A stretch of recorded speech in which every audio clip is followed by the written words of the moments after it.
La plupart des calculs stoichiométriques que vous aborderez impliquent des masses de réactifs ou de produits.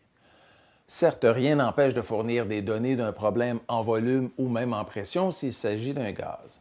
Mais vous le verrez, bien des exercices demandent des réponses en masse. Je vous propose ici une méthode facile de résolution de problèmes simples de stoichiométrie à partir de calculs de masse. Prenons par exemple la question suivante. On décompose 100 g de dichromate d'ammonium en le transformant en oxyde de chrome 3, en azote gazeux et en eau.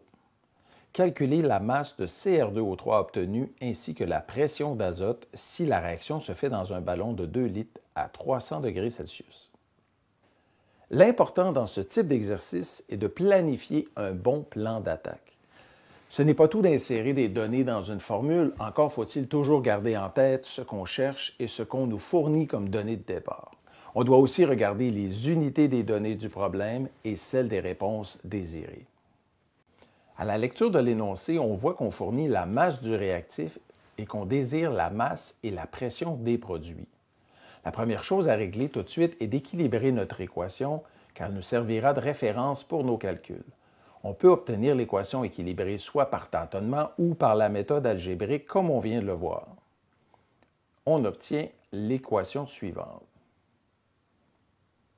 Il est très important de noter ici que les coefficients trouvés, soit 1, 1, 1 et 4, représentent des quantités exprimées en mol et non des masses ou des volumes.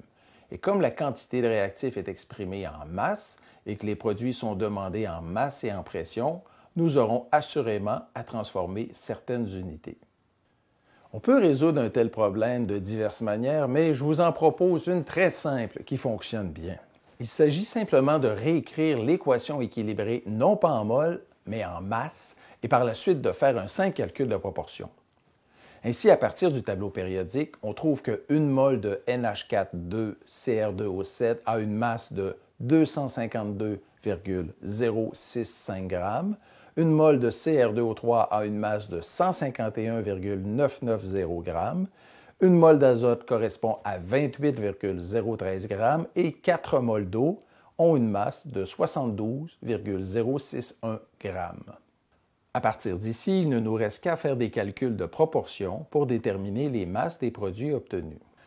Selon notre équation équilibrée, 252,065 g de NH4,2CR2O7 produisent 151,990 g de CR2O3. Si on fait plutôt réagir 100 g de NH4,2CR2O7, on devra obtenir la masse suivante de CR2O3, soit 60,30 g. La seconde valeur recherchée correspond non pas à la masse, mais à la pression de N2 produite par la réaction. Malheureusement, on ne peut pas obtenir directement cette valeur, mais on peut facilement déterminer la masse d'azote produite comme on vient de le faire pour le CR2O3. Une fois la masse connue, il ne nous restera qu'à transformer cette masse en mol de N2 en la divisant par la masse molaire et inclure ce nombre de mols dans la formule PV égale nRT. Selon notre équation équilibrée, 252,065 g de NH4,2CR2O7 produisent 28,013 g de N2. La décomposition de 100 g de réactif nous fournira une masse de N2 qu'on obtient selon l'équation suivante. Une fois la masse de N2 trouvée, nous pouvons transformer cette valeur en mol de N2 en divisant par la masse molaire. Il ne nous reste qu'à calculer la pression produite par ce nombre de mols de N2 à 300 degrés Celsius dans un ballon de 2 litres à l'aide de l'équation des gaz parfaits.